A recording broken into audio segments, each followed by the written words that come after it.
오늘 아침 뉴스에 맥을 짚어드리는 시간 뉴스연구소, 오늘도 두 분의 연구위원 함께합니다. CBS 김광일 기자, 경향신문 박순봉 기자, 어서 오십시오. 안녕하세요. 예, 첫 뉴스 어디로 갈까요? 또 다른 전주 유죄.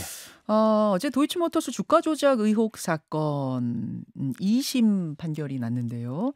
어제 그러니까 그 손모 씨라는 전주가, 뭐 흔히들 말하는 쩐주가 어떻게 되느냐가 최대 관심사였던 거죠. 맞아요. 일단 그 쩐주라는 게, 그러니까 주가 조작을 하려면 주식을 사야 되고, 그러려면 이제 돈이 있어야 되잖아요. 예. 여기에 돈을 대는 사람을 뭐 전주, 뭐 흔히 쩐주라고 부르고 있습니다. 도이치모터스 사건 같은 경우에는 이 쩐주가 여러 명이에요. 네. 이 중에서 이제 한 명이 손모 씨라는 사람인데, 이게 누구냐면 사업가거든요. 네. 2010년 8월부터 한 2년 정도 본인이랑 부인, 그리고 본인이 있는 법인의 계좌로 한 100억 원 넘는 큰손 투자를 도이치모터스에 했던 사람입니다. 여기 지금 연루된 쩐주가 91명이에요. 맞아요. 그러니까 자기 예. 통장에 알았든 몰랐든 쓰인 사람들. 근데 그 91명 중에 한 명인 거죠. 그런데 이 사람이 1심에서는 무죄가 나왔었어요. 네. 그때 1심 재판부가 썼던 게, 주가 조작을 이 사람이 알았다고 하더라도 이걸 갖고 공범이라고 하기엔 좀 어렵다라고 됐었는데, 그때는 왜 무죄가 났었냐면, 검찰이 주가 조작 혐의에 이제 공범이다라고 해서 기소를 했었던 거거든요. 네. 근데 이번에는, 그러니까 2심 때는 검찰이 방조 혐의를 예비적으로 추가했어요. 이게 뭐냐면, 그러니까 기소할 때 주의적 기소, 예비적 기소를 나눠서 할 수 있고, 주의적 기소에서 만약에 무죄가 나더라도 예비적 기소를 다시 한번 다퉈볼 수가 있거든요. 이번에 2심 재판부에서는 이 주의적이었던 그 주가 조작 공범은 무죄가 나왔지만, 방조 혐의, 예비적으로 올렸던 방조 혐의가 유죄가 나왔던 겁니다. 그러니까 이른바 작전에 가담한 건 아니지만 그 작전을 알면서도 방조하지 않았느냐, 이렇게 되는 거네요. 맞아요. 그것도 죄다. 네. 그리고 주범이었던 권오수 전 도이치모터스 회장 같은 경우에는 1심에서도 유죄였는데 2심도 유죄가 나왔고요. 1심 때보다 더 세게 받았습니다. 1심 때가 징역 2년에 집행유예 3년이었는데 이번에는 징역 3년에 집행유예 4년, 벌금 5억 원도 추가로 내려졌어요. 네. 이제 시선은 김건희 여사한테로 갈 수밖에 없겠죠. 김건희 여사 역시 쩐주 역할로 연루가 돼서 검찰 수사를 받고 있잖아요, 지금. 네. 따라서 다른 전주가 유죄가 나왔으니까 김건희 여사도 기소해야 되는 거 아니냐? 이런 목소리가 당연히 나올 수밖에 없고, 일단 김건희 여사가 주가 조작에 가담했다라고 의심받는 기간이 2010년 초에서 2011년 초 사이거든요. 네. 이 지점은 일부는 공소시효가 끝나는 거 아니야라는 쟁점도 있었는데, 이번 재판부도 이제 뭐 포괄일죄라고 해서 여러 건을 하나로 묶는, 그러니까 10년 뒤에 10년 것까지 다 하나로 묶는 개념을 인정했기 때문에 공소시효 문제도 해결이 됐습니다. 이제 그러면 김건희 여사도 기소가 될 가능성이 높아졌냐, 이 부분을 봐야 될 텐데, 뭐 반면에 이번에 역시나 불기소 될 거다, 이런 전망도 일부 있어요. 핵심은 통장이 쓰이긴 쓰였는데, 그 작전에 통장이 쓰이긴 쓰였는데 그걸 알았느냐 몰랐느냐잖아요. 맞아요. 그냥 위탁을 해놨는데 쩐주도 모르게 통장을 가지고 작전을 벌인 건지, 아니면 작전에 내 통장이 쓰이는 걸 알면서도 그냥 지켜봤는지, 이건 거죠. 그러니까 이번에 손모 씨 2심 재판부가 손모 씨를 겨냥해서 했던 말은, 이 사람은 단순히 돈만 댔던 쩐주는 아니었다. 그러니까 이 주가 조작이 행해진다는 걸 알고 있었던 사람이다라고 했었거든요. 이 사람은 그 작전 세력들하고 직접 소통을 했다면서요. 문자 메시지 주고받고, 예. 뭐 그리고 나중에 주가 떨어질 것 같으니까 팔지 말아 주십시오라고 하니까 안 팔고, 이런 과정들이 있었는데, 예. 반대로 김건희 여사 같은 경우에는 그런 정황이 구체적으로 입증된 상황은 아니거든요. 그리고 이제 본인도 검찰 조사에서 나는 이제 몰랐다라고 주장을 하고 있고, 그런 점들이 있기 때문에 조금 달리 판단할 여지도 일부 있다, 그런 논리도 있다라는 얘기가 있고, 그런 점들을 고려해서인지 검찰에서도 일단은 손 씨랑 이 김건희 여사 같은 경우에는 사실관계가 다르기 때문에 단순적으로 비교해서 일률적으로 판단하지는 않을 거다. 이 각각의 사실 여부에 따라서 판단하겠다, 이렇게 밝힌 상황입니다. 대선 때를 상기해 보면 그때도 이게 큰 이슈였잖아요. 뭐 선거 당시에 굉장히 치열하게 이 이슈를 가지고 후보들이 다퉜던 걸 생각해 보면 이제 상대 후보 측에서 내놨던 막 근거 같은 것들이 있었거든요. 그 부분들이 다 어떻게 이제 처리가 될 거냐, 요거 아니겠어요. 뭐 그렇죠. 녹취도 그때 나오기도 했었던 것 같고, 그 어머니 최은순 씨 계좌도 쓰였던 거 아니냐, 뭐 이런 것도 정황적 근거 아니냐, 뭐 이런 얘기도 나왔던 것 같고, 요게 이제 어떻게 다루어질 거냐의 문제네요. 그렇죠. 네. 학순봉 기자. 네. 자, 이번 사건의 파장 어디까지 갈까요? 일단 지금 그 사실관계는 1심 재판부에서 몇 개 확인을 해준 게 있잖아요. 네. 그러니까 김건희 여사하고 김 여사 어머니 최윤순 씨의 계좌가 동원이 됐다. 이 사실은 이미 인정이 돼 있기 때문에 앞에 쭉 말씀해 주신 대로 향후에 검찰의 기소 상황에 따라서 다시 한번 윤석열 대통령 그 처가에 이런 문제들이 전반적으로 확산이 될 수 있다. 이게 이제 앞으로의 파장이 좀 주목이 되는 지점이고요. 국민의힘 내 분위기를 봤을 때는 네. 이제 제가 취재를 보면은 크게 두 갈래 정도로 나눠지는 것 같아요. 어떤 겁니까? 김 여사 리스크는 이미 반영이 됐다. 그리고 이미 심판도 총선에서 받지 않았느냐. 그래서 더 이상 우리에게 큰 리스크가 아니다. 이렇게 보는 좀 낙관론이 하나가 있고요. 네. 김 여사 리스크가 현재 진행형이고 혹은 앞으로도 더 커질 수가 있어서 두렵다. 이렇게 좀 두려워하는 이제 부정적인 이 관측 이렇게 두 가지로 크게 나눠지는데 예. 이 낙관론의 논리는 그냥 간단하게 말씀드리면 이런 거예요. 뭐 도이치모터스 주가 조작이든 아니면 명품백 수수 사건이든 지난 4월 10일 총선에 이미 다 알려졌던 사건이고 그걸로 인해서 총선에서 패배를 했기 때문에 더 이상의 불안 요인이 되지 않는다 이런 건데 제가 취재하기로는 이 두 가지 논리 중에 아까 말씀드렸던 이제 부정적 관측이 조금 최근에 커지고 있는 그런 상황입니다. 그건 왜죠? 왜 그러냐면 이제 최근에 김 여사 관련된 여러 가지 이슈들도 많았고 어제 뭐 관계자가 이런 표현 쓰더라고요. 의혹이 클리어가 되지가 않았는데 김 여사가 다시 왔다 갔다 하시지 않으시느냐. 이게 공개 리스크다. 행보. 공개 행보랑 맞부딪히면서 다시 리스크가 중폭된다. 이렇게 보는 관점이 좀 크더라는 거예요. 예. 실제로 어제 대통령실 브리핑을 보면 제가 좀 주목을 했던 게 이런 얘기를 하더라고요. 김건희 여사 행보에 대해서 이런 평가를 하면서 앞으로 꾸준히 이런 행보를 해나갈 예정이다. 진정성을 봐달라. 지속적이고 연속성이 있는 그런 행보다 이런 얘기를 했는데 앞으로도 계속 하겠다라는 그런 얘기거든요. 그러니까 이 얘기가 나오고 나서 국민의힘 관계자들이랑 얘기를 해보니까 네. 이제 걱정을 하면서 하는 얘기가 그 마포대교 그러니까 네. 10일에 했었잖아요. 이 행보에 대한 문제점들을 지금 며칠이 지났는데도 계속 얘기하는 사람들이 많아요. 자살 예방의 날 캠페인에 참석했다가 마포대교에서 뭐 이야기하고 이랬던 것들. 맞아요. 근데 이제 제가 거기서 여러 가지 문제들을 얘기하는 것 중에 좀 인상 깊었던 게 이런 얘기를 하더라고요.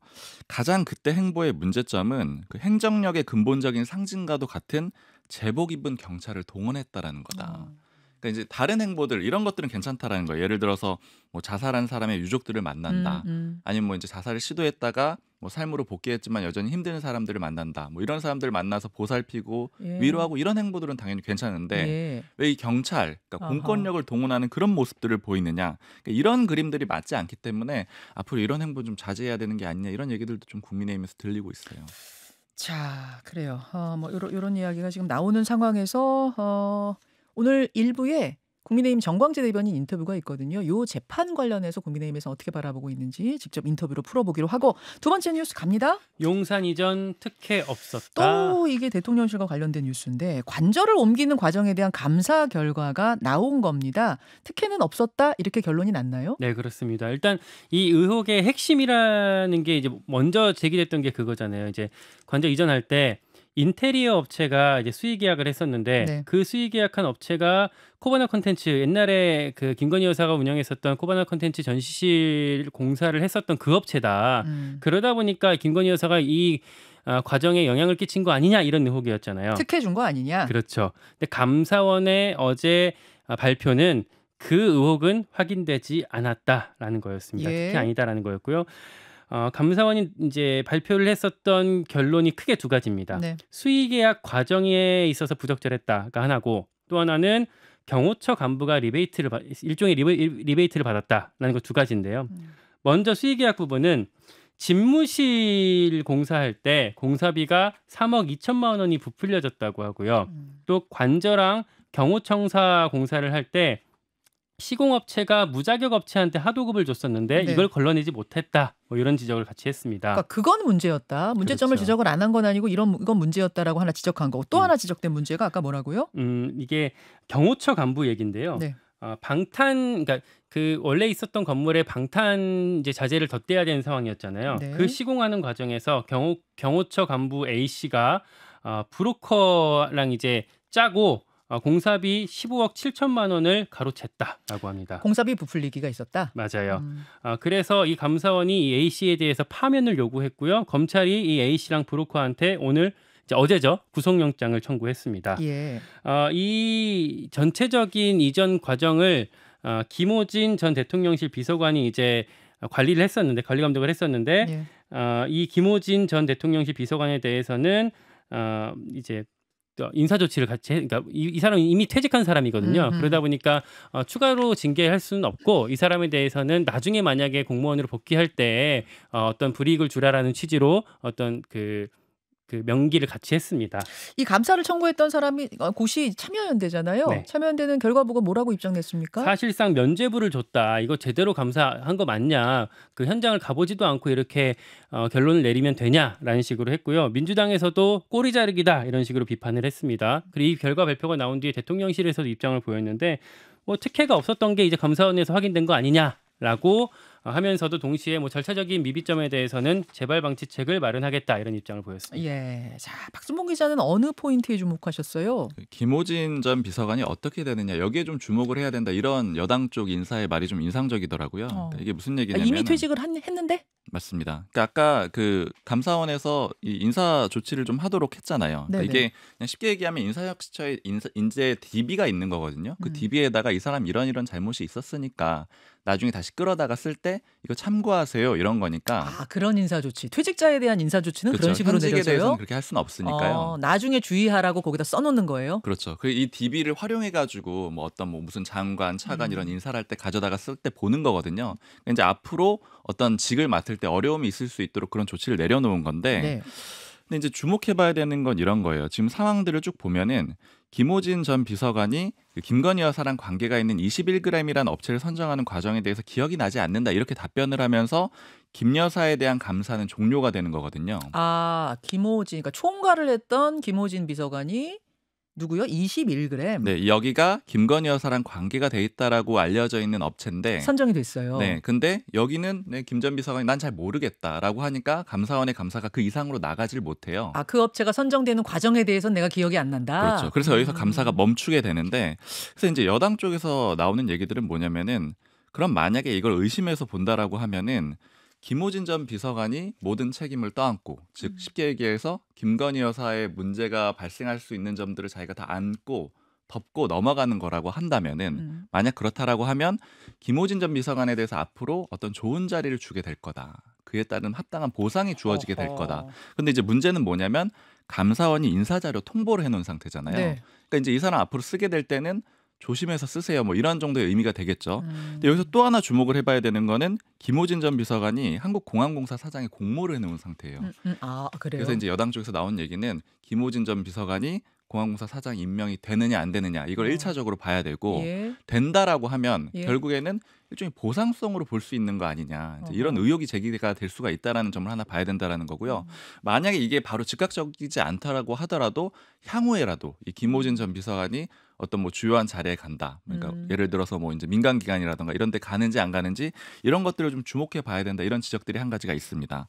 그리고 두 번째로 봐야 되는 게 패턴이 좀 반복된다라는 거예요. 어떤 그러니까 패턴이요? 예를 들면은 그 김건희 여사의 명품백 수수 사건이 검찰하고 건의기에서 무혐의 처리가 났죠. 네. 그리고 나서 김건희 여사가 본격적으로 공개 행보를 시작하기도 했었고 네. 그다음에 지금 이번에 감사원이 이 대통령실 이전 문제에 대해서 일부 지적을 하긴 했지만 큰 틀에서는 마무리를 해준 거잖아요. 그러니까 뭐 절차상의 일부 문제가 있고 몇몇의 비위가 있었지만 이거 자체가 큰 문제가 있는 건 아니다. 이런 정도로 결론을 내려볼 수가 있는데 이렇게 하고 나서 이제 우리는 그 문제가 클리어됐습니다. 이렇게 움직이는 이런 그림들이 좀 유사성이 있다라는 거예요. 그러니까 즉 이게 왜 이렇게 되느냐면은 어떤 문제가 생겼을 때 이걸 이제 권위 있는 기관에다 맡겨가지고 판단을 내리도록 하는 거잖아요. 근데 그 기관들이 대체로 행정기관들이에요. 그러니까 준사법기관 예를 들어 뭐 검찰이라든가 권익이라든가 감사원이라든가 이런 것들에 맡기게 되는데 여기는 이제 당연히 정부의 어느 정도 입김에 영향을 받을 수밖에 없는 곳들이잖아요. 그래서 여기서 이제 결론을 내고 우리 클리어됐어요 하고 이렇게 넘어가는 이런 그림인데 이게 국민들 시선에 봤을 때 수사기관이 아니라 법원까지 가야지만 클리어가 되는 문제들이라는 거예요. 그러니까 법원에 가서 결론이 나야지만 국민들 입장에서 수용이 가능할 텐데 그 전 단계에서 클리어됐다라고 정부 쪽에서 얘기를 하니까 이 부분이 좀 계속해서 앞으로 좀 남는 게 아니냐. 그러니까 결국 정권 바뀌면 이것 때문에 수사가 벌어지고 그리고 이제 압박이 되고 뭐 사법 그 정치의 사법화 이런 것들이 좀 벌어질 수 있다라고 하고요. 그게 이제 야당에서 나오는 이야기였고 그렇죠. 여당에서 나오는 이야기였고 야당 쪽도 취재해 보셨어요? 야당 쪽에서 제가 좀 인상적으로 들었던 건 이번에 그 김건희 여사 특검 통과 안 하길 차라리 잘했다 이렇게 뭐 핵심 관계자가 얘기를 하더라고요. 어제 본회의에 올리려고 하다가 우원식 국회의장이 추석 지나고 나서 해라. 국민들 보시기에 정쟁하는 듯이 보여서 안 좋다. 이래서 이제 안 한 건데. 네, 이거 올릴까 말까 이렇게 고민하던 상황인데 민주당에서 어쩔 수 막 없이 못했던 항의했잖아요. 거잖아요. 우원식 의장한테. 차라리 잘 됐다라고 하면서 뭐라고 하느냐면은 이제 추석 연휴 사이에 김건희 여사 비리가 도마에 오르지가 않을 수 없는 상황이 됐다. 이런 표현 쓰더라고요. 김건희만 살아남는 세상이 추석 밥상에 오르고 그게 오히려 특검의 필요성을 높이게 될 거다 이렇게 얘기를 하는데 이 관계자가 그게 무슨 얘기냐 이렇게 제가 다시 한번 물어봤더니 만약에 특검이 통과가 됐으면은 대통령이 거부권을 쓸 거냐 말 거냐 이 프레임 한 가지 하고 그다음에 사상 최다 거부권 행사 그리고 반대로 계속해서 이제 특검 추진하는 야당 이 프레임으로 전환이 됐을 텐데 차라리 특검이 통과가 안 되니까 여사와 관련된 여러 가지 의혹들이 너무 클리어되는 과정들이 부각이 되지 않겠느냐 이런 얘기입니다. 그것이 추적밥상에 오를 것이다 하는 게 이제 야당의 관측. 우원식 의장이 이제 미루면서 김건희 여사 특검은 다음 주 목요일 추석 연휴 끝나고 바로 다음 날에 이제 처리하기로 이제 우원식 의장이 발표를 했던 거고요. 그 사이에는 사실 여야 의정 협의체 의료 대란이 너무 심각하기 때문에 지금 이 문제부터 해결하자 이런 취지였습니다. 자, 세 번째 이슈 넘어갑니다. 여야 의정 협의체 빨간불. 그러니까요. 추석 전에 어떻게든지 이제 의료계까지 포함한 논의 테이블을 열자 했는데 추석이 코앞까지 와버렸어요. 어떻게 진행 중입니까? 일단은 현재로서는 그 여야 의정 다 같이 이거를 협의체를 만들기는 사실상 어려워졌어요. 추석 전에는. 아니 의료단체 중에 의료단체 여러 개가 있는데 그중에 한 2곳 정도는 참여할 것 같다라는 게 어제 얘기였는데 그것도 무산된 겁니까? 그것도 이제 어제 정부와 여당의 고위당정 이후에 좀 그 두 단체에서도 스탠스가 조금 유보적으로 바뀌었어요. 그러다 보니까 그게 좀 개문발차도 좀 쉽지 않겠냐 뭐 이런 목소리들이 나오고 있는 거고요. 지금 야당 그러니까 심지어 여당, 야당 그리고 의사단체 다 같이 정부를 향해서 비판을 하고 있는데요. 일단 먼저 여당 보면은 어제 고위당정 비공개 회의가 있었는데 25년 증원 그러니까 지금 입시가 진행 중인 그 의대 정원을 유지하는 문제 이 부분을 두고 어제 당정 간에 아주 격론이 있었다고 해요. 그렇다면서요? 한동훈 대표가 아니 의제의 제한을 일단 두지 말고 시작을 해서 그 가운데서 논의하자라는 얘기를 했는데 반대로 한덕수 총리는 이 25년 정원을 아예 이렇게 의제로 올려놓는 것 자체가 너무나도 위험하다. 그건 절대 안 된다라고 반박하면서 어제 뭐 목소리가 커졌다고 해요. 한동훈 대표하고 한덕수 총리하고. 맞아요. 여당 한동훈 대표 쪽에서 나온 얘기는 자꾸 이 여당에서 좀 뭘 해보라라고 정부에서 얘기를 하는데 결국 이런 식으로 하면 우리가 뭔가 논의를 해볼 수 없지 않겠느냐. 룸을 우리한테 줘야 되는 거 아니냐. 이런 목소리들이 같이 나오고 있고요. 여기까지 듣고 아예 국민의힘 정광재 대변인 얘기로 넘어가 볼까요? 그러면은 그렇죠. 예. 두 분 수고하셨습니다. 감사합니다. 김현정의 뉴스쇼는 시청자 여러분의 참여를 기다립니다. 구독과 좋아요, 댓글 잊지 않으셨죠? 알림 설정을 해두시면 평일 아침 7시 10분 실시간 라이브도 참여하실 수 있습니다.